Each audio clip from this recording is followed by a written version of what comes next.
Olá, amigo ouvinte da Palavra de Deus, você que está sempre nos acompanhando aqui pelo nosso Facebook. Hoje nós queremos prosseguir, já é a terceira tentativa, e sempre há algo imprevisto, mas vamos ver se agora será possível a gente prosseguir com a mensagem. Hoje eu quero falar sobre o desafio mais fascinante da história humana, que é o desafio de seguir a Jesus. Há praticamente 2000 anos atrás se começa essa grande jornada. Até aquele momento da história nós sabemos que só existia o judaísmo. Era o único sistema de crença, era a única forma que as pessoas tinham de conhecimento de como elas podiam se chegar ao eterno nosso Deus e assim o servir corpo, alma e espírito. Quando nosso Senhor Jesus Cristo nasce em Belém da Judéia, terra hoje chamada de Palestina, ali naquela região da Judéia, ele nasce e começa as grandes perseguições a esse momento em que o cristianismo começa a ser estabelecido no Oriente Médio. Nosso Senhor Jesus Cristo, sob a proteção divina, foi guardado, cuidado, teve no Egito, voltou para Nazaré, onde cresce, e ali ele começa a expandir a mensagem do reino de Deus.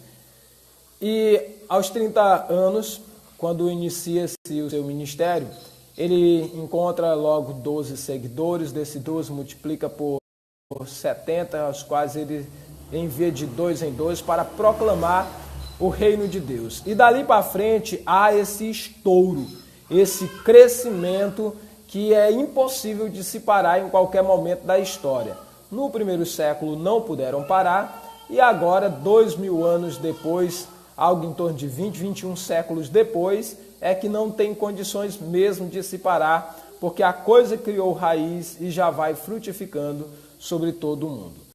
A tarefa de seguir Jesus é uma tarefa, um desafio fascinante, é um desafio sério que está sendo abraçado nos mais diversos países do mundo.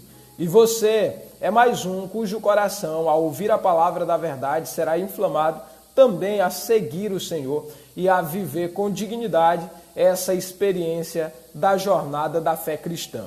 Eu quero convidar você a participar conosco desse breve momento de meditação na palavra de Deus. Falando desse nobre desafio de seguir a Cristo, nós temos Mateus capítulo 8, versículos de 18 a 22 inicialmente para meditar, que diz o seguinte: E Jesus, vendo em torno de si uma grande multidão, ordenou que passassem para outra margem e, aproximando-se dele um escriba, disse: Mestre, para onde quer que fores, eu te seguirei. E disse Jesus: As raposas têm covis, as aves dos céus têm ninho para si, mas o Filho do Homem não tem onde reclinar a cabeça. E outro de seus discípulos lhe disse: Senhor, permite-me que primeiramente eu vá sepultar o meu pai. Jesus, porém, disse: Segue-me e deixe aos mortos sepultar os seus mortos. Aqui está dois exemplos interessantes de pessoas que seguiam Jesus Cristo, e nós já encontramos o primeiro modelo de seguidores de Jesus que nós tínhamos no primeiro século. Aqui chega um escriba, um homem versado nas escrituras, conhecedor, responsável por preservar os escritos da palavra de Deus de uma geração para outra geração. Esse homem diz: Mestre, para onde quer que tu fores, eu te seguirei. Como muitas pessoas têm dito: eu vou seguir Jesus aonde quer que ele for. E Jesus o alertou dizendo: olha, a jornada, você tem que entender algumas coisas sobre ela. Primeiro, é que as raposas têm os seus covis, onde elas ficam, as aves dos céus têm os seus ninhos, mas o Filho do Homem, ele não é assim não. Ele não tem lugar para repouso. A perseguição era constante, a oposição era violenta, mas o Espírito de Deus era agindo e fluindo constantemente sobre a sua vida. O que Jesus estava dizendo era que aquele seguidor não poderia se iludir achando que seguir Jesus ia ser só oba-oba, era ter status bons, era ser afamado ou famoso, era ser uma pessoa de destaque na sociedade, porque seguir a Cristo era um convite para negar-se a si mesmo e fazer de Jesus a prioridade da sua história. Um outro dos discípulos disse: Senhor, permite-me primeiro eu sepultar o meu pai, depois eu vou te seguir. E Jesus disse: faça o seguinte, deixe os mortos sepultar os seus próprios mortos. Jesus estava dizendo que o compromisso de seguir a ele é um compromisso inadiável e que seguir a ele tem que estar na prioridade, tem que estar na lista de cima. Você tem uma agenda, na sua agenda tem vários compromissos, pois entre esses vários compromissos que há na sua agenda, o número um dele é aquele de você seguir a Cristo, fazer a vontade dele, cumprir com a sua ordem, cumprir com o seu chamado, cumprir com a palavra que ele nos ordena através das Escrituras Sagradas. E Jesus estava dizendo para esse homem que para segui-lo e para fazer a sua obra, ele precisava estar disposto a fazer a sua obra e não se preocupar com qualquer outra coisa, ainda que essa fosse muito importante, porque mesmo seguindo a Cristo, ele ia encontrar momento para estar com seu Pai e para fazer a obra de Deus. Mas quando se diz, eu vou seguir a Cristo, a sua missão e a minha missão é se livrar de todo embaraço, de todo tropeço, de toda e qualquer coisa que pode tentar me impedir de seguir a Cristo e então eu avançar seguindo o Senhor. Certo? Outra coisa interessante que a gente vê na passagem está nos versículos de 23 a 27 que diz: E entrando ele no barco com os seus discípulos, o seguiram. E eis que no mar se levantou uma tempestade tão grande que o barco era coberto pelas ondas. Ele, porém, estava dormindo, e os seus discípulos, aproximando-se, o despertaram, dizendo: Senhor, salva-nos, que perecemos. E ele disse-lhes: Por que temeis, homens de pequena fé? Então, levantando-se, repreendeu os ventos e o mar, e seguiu-se uma grande bonança. E aqueles homens se maravilharam, dizendo: Que homem é este que até os ventos e o mar lhe obedecem? Uma vez que você resolveu essas dificuldades iniciais de seguir a Cristo, porque ainda tem isso que tem que mudar na minha vida, tem aquilo outro, você tem que entender uma coisa: entregue seu caminho ao Senhor, confia nele, o mais ele fará. Não fique preocupado com o que ainda falta, porque se a gente for se preocupar muito com o que ainda falta, sempre faltará alguma coisa. Mas quando você entrega o seu caminho ao Senhor, você confia nele, o mais ele faz na sua vida, e à medida que as coisas vão aparecendo na nossa vida, nós vamos resolvendo cada uma delas. Mas o que nós precisamos fazer hoje é seguir a Cristo. Essa tarefa, ela é inadiável. Você não pode ficar deixando para amanhã, deixar para outro dia. Siga a Cristo hoje e a ele seja fiel. Nesse texto, do momento da tempestade, os discípulos estão no barco com Jesus. E isso faz nos lembrar a nós que já entramos pela porta, ou que nos arrependemos dos nossos pecados e confessamos Jesus como Senhor e Salvador. Nós entramos no barco com Jesus. Nós estamos nesse barco do reino de Deus. Somos seguidores de Jesus. Agora, como seus discípulos, vamos enfrentar as tempestades da vida ao lado do nosso mestre ou com o nosso mestre. Haverá momentos na vida em que a tempestade ela será tão grande que nós só encontraremos refúgio no Senhor Jesus.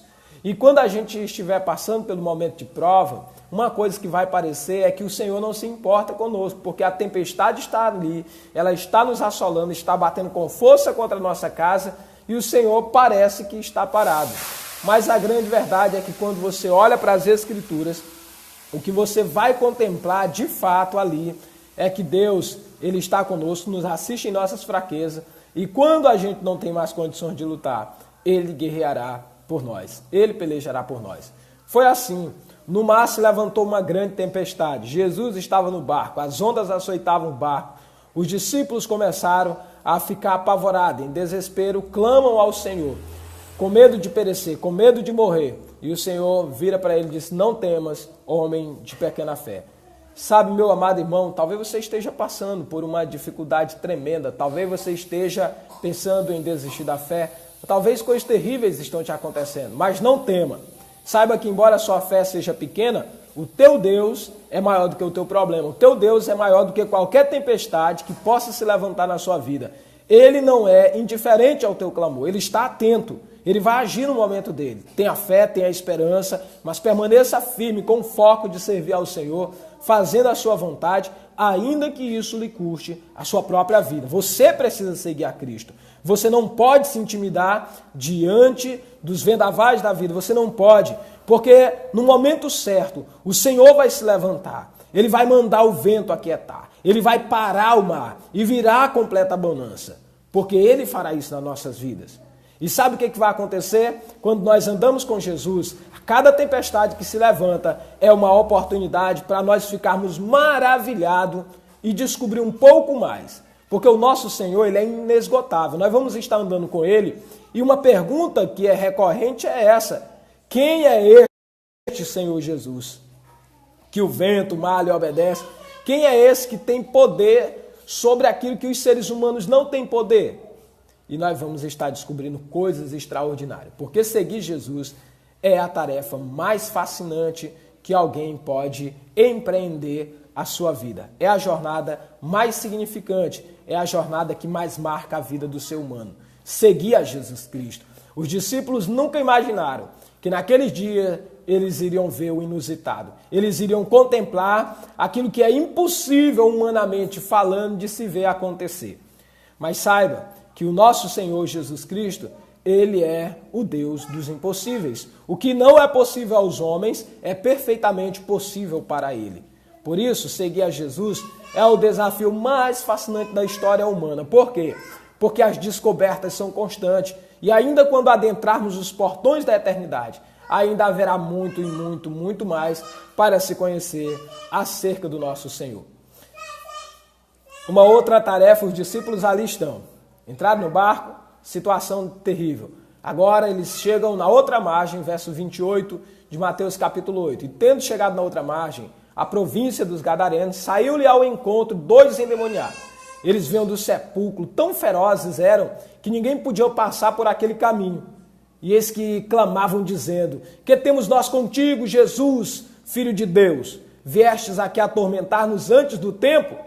E andava pastando ali distante, uma manada de porcos. E os demônios rogaram-lhe dizendo: se nos expulsa, permite-nos que entremos naquela manada de porcos. E ele disse: ide. E saindo eles, se introduziram na manada de porcos, ou entraram na manada de porcos, e eis que toda aquela manada de porcos se precipitou no mar por um despenhadeiro e morreram nas águas. Os porqueiros fugiram e, chegando à cidade, eles divulgaram tudo o que acontecera aos endemoniados. E eis que toda aquela cidade saiu ao encontro de Jesus, vendo-o, rogaram que se retirasse do seu território. Aqui vemos algo muito importante para a meditação. Aqui é recheado de muita coisa boa. Primeiro, os discípulos saíram do mar, viram uma ação extraordinária. Agora eles chegam numa cidade, a cidade está um caos. 2 endemoniados ali fazem a maior arruaça e tira a paz daquele lugar. Mas o Senhor Jesus chega e o demônio que naquele momento, naquela cidade, parecia ser o maior de todos, aquele demônio que parecia ser a coisa mais difícil de se resolver ali naquele lugar, agora é o valente, é o perigoso, ninguém consegue domar, é descontrolado, ninguém consegue resolver aquele problema. Chega Jesus e apenas a presença de Jesus leva com que aqueles demônios que estão na vida daquele endemoniado se curvem diante dele e reconhecem que Jesus é o Filho de Deus. Reconhecendo, eles ficam em tormento, os demônios ficam atormentados, porque o nosso Senhor é incrivelmente maior do que Satanás, do que os demônios, do que toda a força do mal. Por isso que crente não precisa estar temendo. É a obra de macumba, alguém falou que vai fazer uma macumba para me prejudicar, alguém falou que vai fazer um despacho na encruzilhada. Eu estou com medo disso aqui porque falaram que vão fazer isso, aquilo, outro. A grande verdade é: não precisa temer, porque se Jesus está contigo, os demônios te temerão, não por quem tu és, mas por aquele que está contigo, porque maior é aquele que está conosco do que aquele que está com o mundo. O evangélico tem essa confiança, porque o evangelho de Deus dá ao evangélico essa certeza de que o Senhor Jesus está conosco. A aliança que fizemos com Ele é uma aliança séria e ninguém pode fazer qualquer coisa que venha violar essa aliança. A menos que eu queira sair da aliança, ninguém pode me tirar. Demônio no inferno consegue me afastar dos caminhos de Deus. Nada acima nos céus ou na terra me separa do amor de Deus. Apenas eu posso abandonar o amor de Deus, mas nunca Deus me abandona e nunca as circunstâncias da vida me tiram o amor de Deus. É uma decisão pessoal de permanecer no amor de Deus ou de abandonar o primeiro amor. É uma decisão pessoal, mas nada e circunstâncias da vida nos tira. Nós temos essa segurança e ficamos firmes, porque sabemos, ainda que os demônios ajam, ainda que as forças do mal operem, o nosso Deus é fiel. E porque Ele é fiel, na sua fidelidade, nós podemos confiar. Os demônios vão ter que se curvar e reconhecer o senhorio de Jesus. E Jesus expulsa aqueles demônios, permite que aqueles demônios entrem na manada de porcos, eles saindo entram nos porcos e vai despenhadeira abaixo. Algumas pessoas têm objetado e dizem, sabe por que Jesus mandou os demônios ir para os porcos? É porque Jesus odeia porco, porque os porcos são bichos imundos. E na verdade, quando a gente olha para as Escrituras, independente disso, ele não está preocupado com essa questão se porco é imundo ou não. O que de fato ele quer demonstrar é que mais vale a vida do homem do que 2.000, 3.000, 4.000 ou um mundo de porcos. Jesus destruiria um mundo de porcos, um mundo de vaca, um mundo de bichos para manter o ser humano salvo, liberto. O que Jesus estava dizendo é que ao invés de ter cuidado de bichos e de coisas, as pessoas precisam dar mais valor aos seres humanos. Por 2 homens, ele precipita 2.000 cabeças de porco. Ele também precipitaria 2.000 cabeças de vaca. Ele também precipitaria qualquer bicho da natureza para salvar o homem. Mostrando para nós hoje que nós precisamos dar mais valor às pessoas do que às coisas, do que os bichos, do que as plantas, do que qualquer coisa. Mas nós temos leis rigorosa para quem maltrata bicho, para quem maltrata planta, mas as leis estão cada vez mais frouxas para quem mata e destrói o ser humano, porque o ser humano está se desumanizando. E o propósito disso aqui, Jesus estava mostrando para os seus seguidores que eles precisavam dar valor à vida humana em detrimento das coisas, dos bichos e qualquer outra coisa dessa terra. Por isso que o maior mandamento de Deus é que amemos ao Senhor sobre todas as coisas, e o segundo semelhante a esse é amar o próximo como a si mesmo. E depois do amor a Deus e do amor ao próximo vem o amor a qualquer uma outra coisa na face da terra. Mas depois, tão somente depois, o que nós aprendemos nessa passagem das Escrituras, Jesus estava andando com seus seguidores, e o que Jesus mostrou ainda há pouco é que ele tem poder sobre as forças da natureza. E também Jesus demonstra agora, nesse episódio, que ele tem poder sobre as forças do inferno.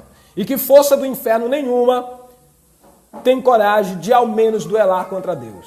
Por isso que a senhora White ela foi infeliz quando ela descreveu o grande conflito, fazendo parecer que há uma grande batalha entre Deus e o diabo. Não existe, porque não há batalha entre Deus e o diabo. O que existe é o diabo batalhando contra o povo de Deus. Mas contra Deus, não. O demônio já chega se humilhando, já chega se prostrando, já chega se rendendo. Porque não tem luta, não tem confronto, não tem batalha. Jesus não é pequeno assim. Pode ter batalha entre Miguel e os anjos? Pode. Pode ter, e os demônios? Pode. Pode ter batalha entre serafins, querubins e demônios? Sim. Mas entre nosso Senhor Jesus Cristo e demônio não tem batalha. A batalha já é vencida só com a sua presença. Louvado seja o nome do Senhor. E ali, uma coisa triste. Os seres humanos não compreenderam a ação do Senhor Jesus. Eles valorizaram os porcos. Eles desvalorizaram a ação do Senhor. Eles chegaram naquele lugar, ao invés de se alegrar, porque a cidade que estava um caos, agora teve o seu caos resolvido pelo Senhor Jesus. Eles vêm, se juntam e pedem o Senhor Jesus para sair da sua terra, para sair do seu território. Quantas pessoas, às vezes, porque o Senhor Jesus o chama para segui-lo, e ele tem um comércio ilícito, ele tem um estilo de vida pecaminoso, e ele fica pensando, não, se eu for seguir Jesus, eu tenho que abrir mão disso. Não, Jesus, não vai dar para me ficar contigo hoje, vá procurar uma outra vida para o Senhor entrar, para o Senhor morar. Meu amado amigo, não faça essa bobagem, não faça essa loucura que o povo lá de Gadara fizeram. Mas procure reconhecer que você precisa de Deus. E Ele é fiel. Se você perder alguma coisa nessa vida, 100 vezes mais o Senhor Deus diz que te daria ainda nessa vida e na idade vindoura a vida eterna. Como é que Ele vai fazer isso? Eu não sei, mas eu sei que Ele faz. Porque Ele cumpre a palavra que Ele promete. Ninguém vai morrer, padecer necessidade, porque o Senhor não é indiferente à dor do ser humano. Ele cuida de mim, Ele cuida de você, Ele se importa comigo, Ele se importa com você. Por isso você precisa confiar no Senhor. Aprendemos na lição de hoje que a tarefa de seguir Jesus é a mais fascinante de toda. Primeiro, começa a gente se livrando de todo e qualquer embaraço e entendendo que seguir Jesus haverá momentos difíceis, haverá momentos de desafios, mas Ele estará conosco e nos ajudará a resolver toda e qualquer situação. Aprendemos que quando seguimos a Jesus Cristo, as coisas aqui na terra, as coisas desses fenômenos naturais, podem se levantar e causar grandes problemas para nós e nos amedrontar de modo horrível e assustador. Mas não podemos esquecer que Jesus está no barco conosco e Ele vai se levantar e demonstrar o seu poder sobre as forças da natureza para nos proteger, para nos socorrer e para nos dar o seu livramento. Também, à medida que vamos prosseguindo, além dos embaraços e das dificuldades naturais que nós temos conosco, tem a força espiritual do mal, o diabo, Satanás, os demônios que tentam pestinais enfraquecer a nossa fé. Mas precisamos entender uma coisa: Jesus Cristo é maior que Satanás, Jesus Cristo é maior que os demônios, Jesus Cristo é infinitamente maior do que toda coisa criada. E por isso, Ele simplesmente vai estar conosco. E aquele que está conosco é maior do que aquele que está com o mundo. Por isso que nós cristãos não tememos obra de feitiçaria, voodoo, macumbaria. A gente vê muitas pessoas preocupadas. Porque tem o seu fulano de tal, o seu ciclano, que é um grande macumbeiro. Não existe grande macumbeiro diante do Senhor Jesus Cristo. Pode ser aqui o de Codó, que o pessoal dizem que é muito famoso, ou qualquer um outro de qualquer um outro lugar do Brasil. Nada, eles são pequenos diante da ação do nosso Deus. Qualquer deles podem fazer bruxaria com meu nome, eu estou aqui pregando o Evangelho, pode fazer o que quiser, nada de mal vai acontecer comigo, porque não dorme aquele que me guarda, não dorme aquele que te guarda. E é isso que essa passagem quer mostrar. Jesus levou os seus seguidores para ver o momento que os demônios se curvam na sua presença. Os seus seguidores assistiram diversos outros momentos assim, porque Jesus é infinitamente maior que os demônios. E Ele está conosco, então não há demônio que vá nos resistir ou querer lutar contra nós. Contudo, nós não temos motivo nenhum para estar afrontando Satanás e todo o seu exército. Sabe por quê? Porque a Bíblia mostra lá em Judas, no seu capítulo único, versículo 9, que nem mesmo o arcanjo Miguel se atreveu a pronunciar juízo inflamatório contra o diabo. A gente vê muitas pessoas descuidadas, dizendo: vem, diabo, que eu vou te despedaçar, eu vou fazer isso e aquilo outro contigo. Isso é infantilidade, isso é falta de respeito pela palavra de Deus. A Bíblia não manda você desafiar os demônios. Se os demônios vierem para lutar contra mim e contra você, nós estamos perdidos, porque nós somos muito fracos se comparando aos demônios. A nossa força está no Senhor. E porque nós estamos no temor do Senhor, nos refugiando, nos escondendo no esconderijo do Altíssimo, é que força do mal, poderes do inferno, não poderão se apoderar de nós. Que Deus em Cristo abençoe e aplique essa palavra ao teu coração, em nome de Jesus. No entanto, eu quero desafiar você. Você aprendeu hoje. Siga Jesus e se livre de qualquer embaraço. Eu não vou aceitar hoje porque tem isso, tem aquilo outro. Deixe isso de lado, faça uma aliança com Jesus, viva com Ele hoje e vá se desembaraçando à medida que caminha com Ele. Quando você caminhar com Jesus, você pode ficar atento, você verá coisas extraordinárias de Deus no decorrer da sua caminhada e você, cada dia, ficará mais maravilhado com Jesus do que nunca. Já fazem mais de 20 anos que eu sigo ao Senhor. Em todos esses anos, eu sempre estou descobrindo coisas novas, ficando maravilhado com o meu Senhor, com o meu Salvador. Deus te abençoe e te guarde. Eu aguardo você numa outra programação. Quero agradecer aqui a Marinalva Delmondes, que está conosco. Quero agradecer meu amigo Sebinho Lima, que está aqui, meu irmão Josafá. Muito obrigado, ótima mensagem, disse que é de Vânia Reis. Muito obrigado pela sua participação. Regiane Silva, muito obrigado. Keila Silva, muito obrigado também pela sua participação. Meu amado pastor Biratão Damasceno, muito obrigado por estar participando, assistindo aqui a nossa transmissão ao vivo. Meu irmão em Cristo, João Carvalho, Wilke Silva, muito obrigado. Minha irmã Elisete, muito obrigado. Rita Souza, valeu a sua presença. Meu amigo Sandro Costa Lemos, muito obrigado pela sua participação aqui. Meu irmão Silvano Quirino Gomes, muito obrigado. Pedro Carvalho, muitíssimo obrigado. Deus abençoe a todos vocês. Eu quero estar todas as manhãs fazendo isso. Há sempre um desafio. Vocês observaram aqui, minha criança fica gritando, vez por outra se aproxima. Tem algo em torno de 3 anos, ainda tem dificuldade de compreender essa situação. Mas eu vou estar buscando me dedicar, me doar, para que a vontade de Deus seja feita, a mensagem ministrada todos os dias pela manhã. Eu quero estar trazendo uma meditação de Deus. Deus em Cristo abençoe vocês. Obrigado pelo carinho da audiência.